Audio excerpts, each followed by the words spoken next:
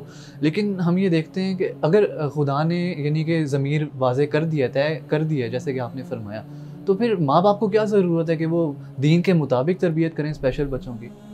دیکھیے, تربیت ایک مختلف چیز ہے اور انسان کے اندر ایک کوالٹی کا بالقوہ ہونا یہ مختلف چیز ہوتی ہے.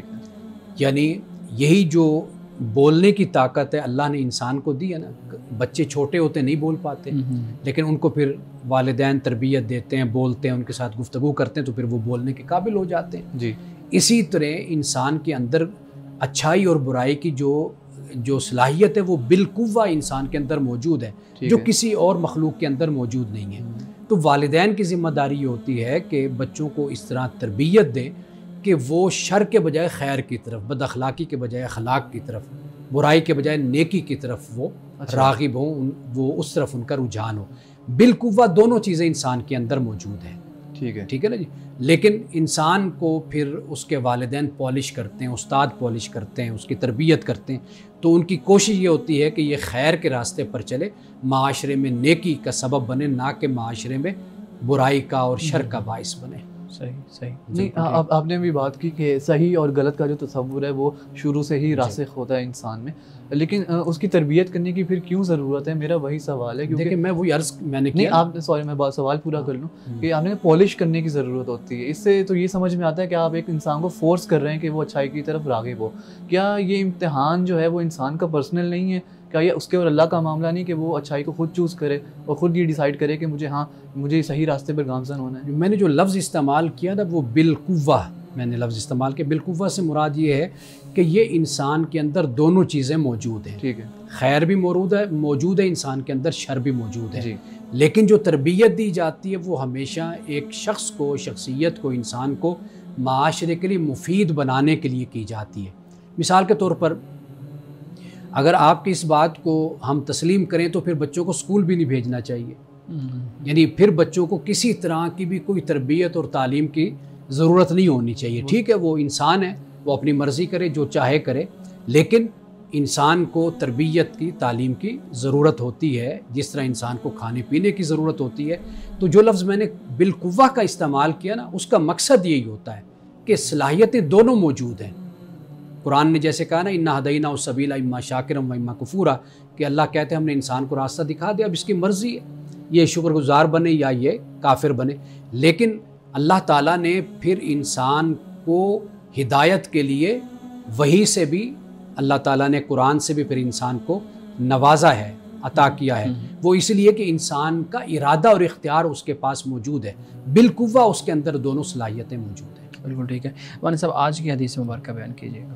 آج کی حدیث ایک واقعے پر اور اس واقعے پر پھر جنت کی بشارت ہے۔ حضرت ابو ہریرہ یہ روایت کرتے ہیں کہ رسول اللہ صلی اللہ علیہ وسلم نے فرمایا کہ ایک شخص راستے میں چل رہا تھا کہ اسے شدید پیاس لگی، اسے ایک کنواں نظر آیا اور اس نے اس میں اتر کر پانی پیا۔ جب باہر نکلا تو کیا دیکھتا ہے کہ ایک کتا جو ہانپ رہا تھا اور پیاس کی وجہ سے وہ جو گیلا پانی یا کیچڑ ہے اس کو چاٹ رہا ہے۔ تو اس شخص نے سوچا یہ کتا بھی اتنا ہی زیادہ پیاسا معلوم ہو رہا ہے جتنا میں تھا، چنانچہ وہ پھر کنویں میں اترا اور اپنے جوتے میں پانی بھرا اور منہ سے پکڑ کر اوپر لایا اور کتے کو پانی پلایا۔ رسول اللہ صلی اللہ علیہ وسلم نے فرمایا کہ اللہ تعالیٰ نے اس کے اس عمل کو پسند فرمایا اور اس کی مغفرت کر دی، یعنی اس کو معاف کر دیا۔ صحابہ کہتے ہیں کہ ہم نے عرض کی یا رسول اللہ صلی اللہ علیہ وسلم، کیا ہمیں جانوروں کے ساتھ نیکی کرنے میں بھی ثواب ملتا ہے؟ تو رسول اللہ نے فرمایا کہ ہر جاندار کے ساتھ جو تم نیکی کرو گے اللہ تعالیٰ اس پہ تمہیں ضرور اجر عطا کرے گا۔ یعنی گویا کہ کتے کو ہم نے ہمیشہ حقیر سمجھا، ہم نے ہمیشہ کتے کے حوالے سے جو بھی بات کی وہ ہمیشہ ایسی کی کہ جیسے اس کی کوئی حیثیت نہیں ہے اور وہ دھتکارنے ہی کے ہی قابل ہوتا ہے۔ لیکن آپ دیکھیے کہ رسول اللہ صلی اللہ علیہ وسلم نے فرمایا کہ پیاسے کتے کو پانی پلانے پر بھی اللہ سبحانہ و تعالیٰ نے اس بندے کی اس عمل کو پسند ہی نہیں کیا بلکہ اللہ تعالیٰ نے اس کو معاف بھی کر دیا۔ تو لہٰذا آپ کوئی انسان ہو اس کا تو مرتبہ بہت بلند ہوتا ہے، اللہ کی جو یہ مخلوق ہے جسے جانور کہا جاتا ہے، اگر ہم ان کے ساتھ بھی اچھا سلوک کریں گے، نیکی کریں گے تو یہ نیکی بھی ہماری کبھی ضائع نہیں ہوگی۔ ناظرین گرامی، اس دعا کے ساتھ اپنے پروگرام کا اختتام کریں گے۔ اللہ رب العزت حسن کلام اور تاثیر کلام عطا فرمائے، ہماری زبان کے گروں کو کھول دے اور سننے والوں تک خیر کا پیغام پہنچے۔ اجازت دیجیے، خدا حافظ۔